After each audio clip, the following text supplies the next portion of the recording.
నమస్తే, welcome to Suman TV. ప్రస్తుతం మనతో పాటు ఉన్నారు యూసీఎస్ ఇన్ఫోటెక్ ఉదయ్ గాడిపత్రి గారు. మా సార్తో మాట్లాడదాం.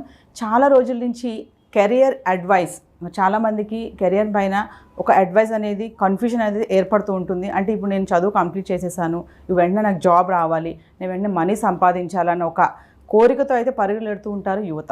మరి అలాంటి వాళ్ళకి కెరియర్ అడ్వైస్ అనేది ఇవ్వడానికి మేమైతే చాలా నుంచి ఎదురు చూస్తున్నాము. మరి ఈరోజు మనతో పాటు ఉదయ్ గాడిపత్రి గారు రెడీగా ఉన్నారు అడ్వైస్ చేయడానికి. సార్తో మాట్లాడదాం. మరి మరిన్ని విషయాలు మీకు తెలియజేసే ప్రయత్నం అయితే నేను చేస్తాను. నమస్తే సార్. నమస్కారం మేడం.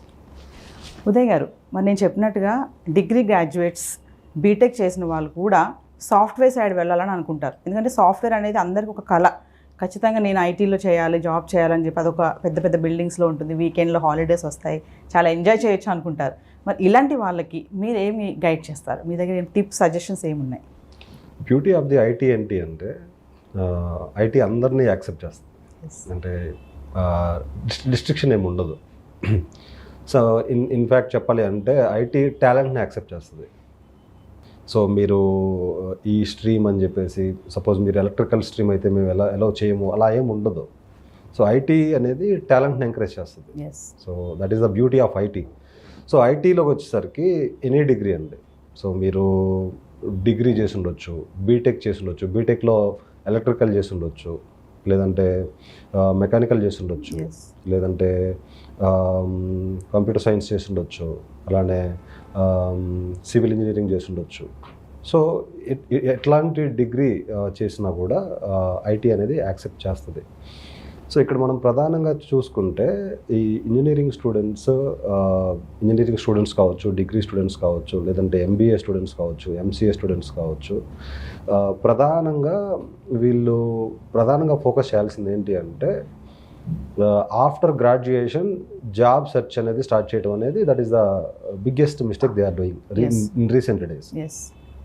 అలా కాకుండా వాళ్ళు ఏంటంటే ఒక కెరియర్ గైడ్ని చూస్ చేసుకొని, అంటే ఆల్రెడీ సక్సెస్ఫుల్గా ఒక ఐటీలో లేదంటే ఒక మంచి సబ్జెక్ట్ మ్యాటర్ ఎక్స్పర్ట్గా వర్క్ చేస్తున్న ఒక పర్సన్ కావచ్చు, లేదంటే టీమ్ లీడర్ని కావచ్చు, లేదంటే ఒక మేనేజర్ని ఒక కెరియర్ గైడ్గా చూస్ చేసుకొని వాళ్ళని ఫాలో అయితే ఏమవుతుందంటే ఒక అవేర్నెస్ బిల్డ్ అవుతుంది. ఇది చదువుకునేటప్పుడే ఒక అవేర్నెస్ బిల్డ్ అవుతుంది. సో దానివల్ల ఏంటి అంటే ఆ అవేర్నెస్ బిల్డ్ అవ్వడం వల్ల engineering first year, second year, third year, fourth ఇయర్లో ఉన్నప్పుడే తను బిల్డ్ చేసుకోవడం చేస్తాడు.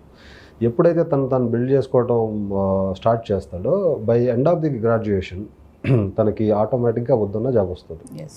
సో ఇది చాలామంది ఏంటంటే కెరియర్ గైడ్ని చూస్ చేసుకోకపోవడం అనేది పెద్ద సమస్యగా మారిపోయింది. నాట్ ఓన్లీ కెరియర్ అండి, ప్రతి ఒక్క దాంట్లో కూడా. ఇప్పుడు హెల్త్ పరంగా ఒక గైడ్ మనకి ఎప్పుడు ఉండాలి, ఒక మెంటర్ ఉండాలి.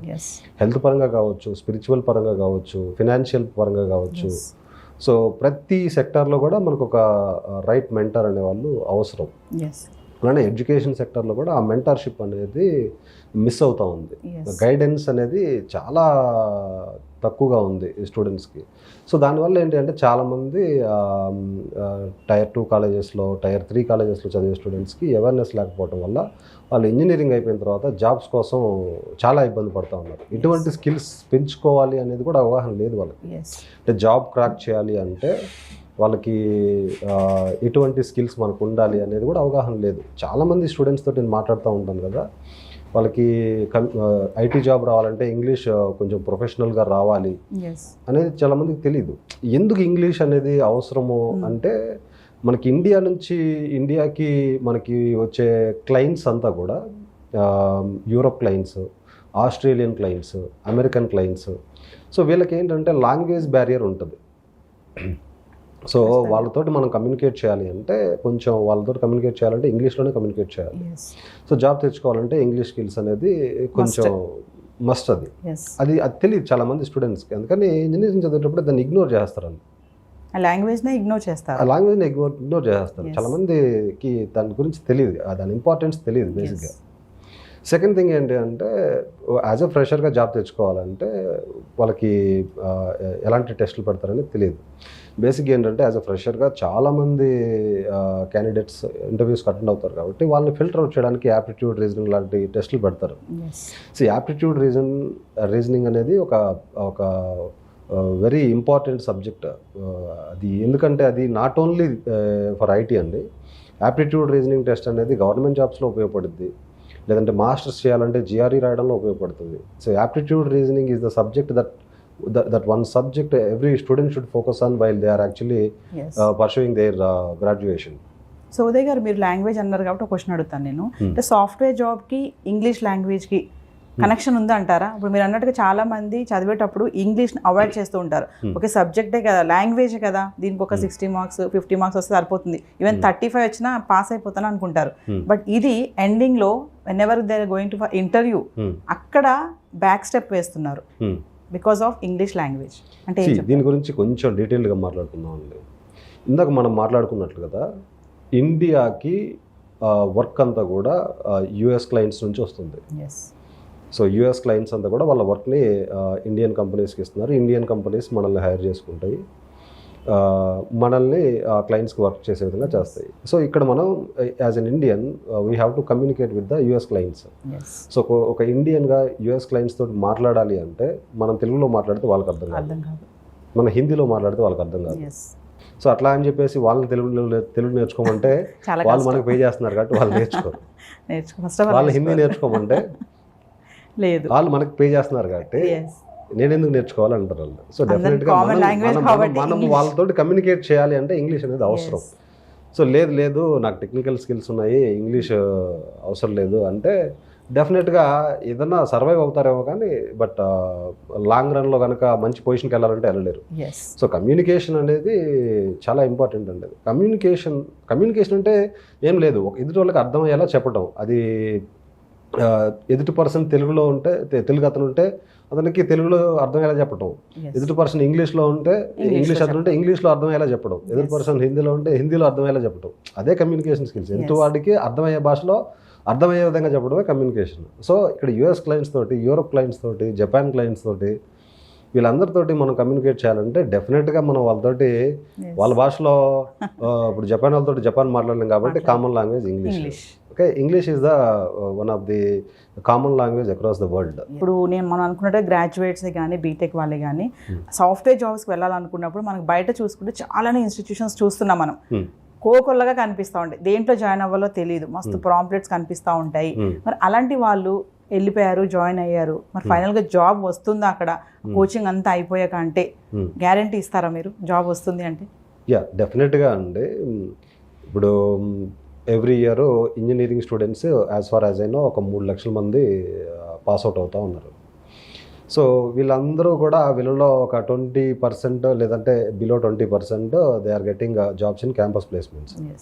సో రిమైనింగ్ 80% వచ్చేసరికి కొంతమంది మాస్టర్స్కి వెళ్ళటం, కొంతమంది కోర్సెస్ నేర్చుకోవటం. ప్రధానంగా ఒక 2-3 ఇన్స్టిట్యూట్లో బాగా నేర్చుకుంటూ ఉంటారు. హైదరాబాద్లో ప్రధానంగా 2-3 ఇన్స్టిట్యూట్స్ ఉన్నాయి. ఆ 2-3 ఇన్స్టిట్యూట్స్లో ప్రధానంగా బాగా నేర్చుకుంటారు, అందరూ అక్కడికి వెళ్తారు మ్యాక్సిమం. సో ఇక్కడ ఏంటంటే వెళ్ళిన ప్రతి ఒక్కరికి జాబ్ వస్తుందా అంటే ఖచ్చితంగా ప్రతి ఒక్కరికి జాబ్ రావడం లేదు. ఎవరైతే డెడికేటెడ్గా నేను చెప్పినట్టుగా కమ్యూనికేషన్ స్కిల్స్ మీద ఫోకస్ పెట్టి, తర్వాత పోతే యాప్టిట్యూడ్ రీజనింగ్ మీద ఫోకస్ పెట్టి, అలానే కొంచెం టెక్నికల్ స్కిల్స్ బాగా డీటెయిల్డ్గా కోర్స్ నేర్చుకోవడం అంటే it is not like A watching the movie. Here you have to direct the movie. ఇక్కడ విషయం ఏంటి అంటే స్టూడెంట్ ఏమనుకుంటారంటే క్లాస్ జరిగేటప్పుడు క్లాస్ వినటం అనేది ఒక సినిమా చూసినట్టు చూస్తారు. వాళ్ళకి తెలియని విషయం ఏంటంటే, చాలామంది స్టూడెంట్స్కి తెలియని విషయం ఏంటంటే సినిమా చూడటానికి రాలేదు మీరు, సినిమా తీయడం ఎలా తీయాలో నేర్చుకోవడానికి వచ్చారు మీరు. మీరు చేయాల్సింది ఏంటంటే మీరు అదే సినిమాని మీరు తీయాలి, మీ వేలో మీరు తీయాలి. సో అట్లా ఆ విధంగా నేర్చుకోవాలి. అలా నేర్చుకున్నప్పుడు ఏంటంటే చాలా తక్కువ మంది ఆ విధంగా నేర్చుకుంటారు. ఇక్కడ జాయిన్ అయిన ప్రతి స్టూడెంట్స్ ఆ విధంగా నేర్చుకుంటారని నేను చెప్పడం లేదు. సో ఎవరైతే ఈ విధంగా సబ్జెక్ట్ని చాలా డీటెయిల్డ్గా నేర్చుకుంటారో, డెప్త్గా నేర్చుకుంటారో అటువంటి స్టూడెంట్స్కి వస్తుంది. ఈ రిమైనింగ్ స్టూడెంట్స్ ఉన్నారు కదా, ఇక వీళ్ళు ఏంటంటే ఇక నిదానంగా రియలైజేషన్ చాలా లేట్గా అవుతూ ఉంటారు. సో వీళ్ళకి ఏంటంటే తక్కువగా, అంటే మిగతా వాళ్ళతో పోల్చుకుంటే వీళ్ళకి తక్కువ అవకాశాలు ఉంటాయి. సో ఫైనల్గా ఉదయ్ గారు, ఇప్పుడు అక్కడ జాబ్ రాలేదు, నేర్చుకున్నారు, కోచింగ్కి వెళ్ళారు, అలాంటి వాళ్ళు మరి మన దగ్గరికి వస్తే, యూసీఎస్ ఇన్ఫోటెక్ దగ్గరికి వస్తే మీరిచ్చే ట్రైనింగ్ ఎలా ఉంటుంది వాళ్ళకి? ఫస్ట్ ఆఫ్ ఆల్ మేడం, మనం ఇచ్చే ట్రైనింగ్ వచ్చేసరికి ఫ్రెష్ గ్రాడ్యుయేట్స్కి అయితే కాదు. ఎస్. ఎవరైతే ఒక స్టడీస్ కంప్లీట్ అయ్యి 1 or 2 years ఏదైనా కోర్స్ నేర్చుకొని ఏదైనా బేసిక్ ప్రోగ్రామింగ్ స్కిల్స్ ఉంటుంది చూసారా, వాళ్ళకి మనం ట్రైనింగ్ ప్రొవైడ్ చేస్తాం. సో లెటసే ఇప్పుడు చాలామంది ఫుల్ స్టాక్ చేసి ఉంటారు. ఫుల్ స్టాక్ అంటే కొంతమంది పైథాన్ ఫుల్ స్టాక్ చేస్తారు, కొంతమంది .NET ఫుల్ స్టాక్ చేస్తారు, కొంతమంది జావా ఫుల్ స్టాక్ చేస్తారు, కొంతమంది ఫ్రంట్ ఎండ్ నేర్చుకుంటారు. సో ఇటువంటి స్టూడెంట్స్ ఎవరైతే ఉన్నారో ఫ్రెషర్స్గా, వాళ్ళు కోర్స్ నేర్చుకొని జాబ్ రాదు కదా, అటువంటి వాళ్ళని మనం ప్రాపర్ ట్రైనింగ్ గైడెన్స్ ఇచ్చేసి వాళ్ళకేంటంటే రియల్ టైమ్ ఎక్స్పీరియన్స్ అనేది మనం ఇస్తాం అనమాట. రియల్ టైమ్ ఎక్స్పీరియన్స్ అంటే ఏంటి, వాళ్ళకి ఆర్గనైజేషన్లో వర్క్ చేసేటప్పుడు ఎటువంటి ఛాలెంజ్ వస్తాయి. It is not about sharing the knowledge, it is about sharing the experience. మా ట్రైనింగ్ ఇన్స్టిట్యూట్లో ఏంటంటే మేము నాలెడ్జ్తో పాటు ఎక్స్పీరియన్స్ని షేర్ చేస్తాం. ఎక్స్పీరియన్స్ ఏంటంటే ఎప్పుడైతే వర్క్ చేసేటప్పుడు ఎటువంటి ఛాలెంజెస్ వస్తాయో ఆ ఛాలెంజెస్ని వాళ్ళకి ముందే ఎక్స్ప్లెయిన్ చేసేసి ఆ ఛాలెంజెస్ని ఎలా ఓవర్కమ్ చేయాలో చెప్పేసి వాళ్ళకి స్ట్రగుల్స్ లేకుండా ఆర్గనైజేషన్లోకి వెళ్ళినప్పుడు ఈజీగా మూవ్ అవ్వడానికి అన్ని విధాలుగా ఉపయోగపడేలా మనం ట్రైనింగ్ ఇస్తాము. ఇప్పుడు ఒక స్టూడెంట్ మన దగ్గరకు వచ్చినప్పుడు తనని అసెస్ చేసి క్లియర్గా చెప్పేసి, సో ప్రతి ఒక్క టాపిక్ కూడా డీటెయిల్డ్గా ఎక్స్ప్లెయిన్ చేసేసి ఇన్ డెప్త్గా, అంటే ఈ టాపిక్ మీద ఎటువంటి ఛాలెంజెస్ వస్తాయి ఆర్గనైజేషన్లో, సో అన్నీ ఎక్స్ప్లెయిన్ చేసేసి తన్ని ఒక ప్రొఫెషనల్ ఎక్స్పీరియన్స్డ్ పర్సన్గా తయారు చేస్తాం మనం. ఒక ప్రొఫెషనల్ ఎక్స్పీరియన్స్డ్ పర్సన్గా తయారు చేసి అప్పుడు మనం రెజ్యూమే ప్రిపరేషన్ మనం హెల్ప్ చేస్తాము.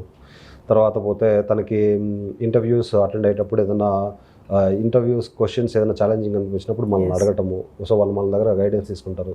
ఇట్లా ఏంటంటే ఒక క్యాండిడేట్ని ప్రాపర్గా తీర్చిదిద్దేలాగా మనం స్టూడెంట్స్ మీద ఫోకస్ చేస్తూ ఉన్నాము. సరే, ఇప్పటి వరకు మీ ఇన్స్టిట్యూషన్లో ఎంతమంది స్టూడెంట్స్కి ట్రైనింగ్ ఇచ్చి ప్లేస్మెంట్స్ ఇచ్చారంటే?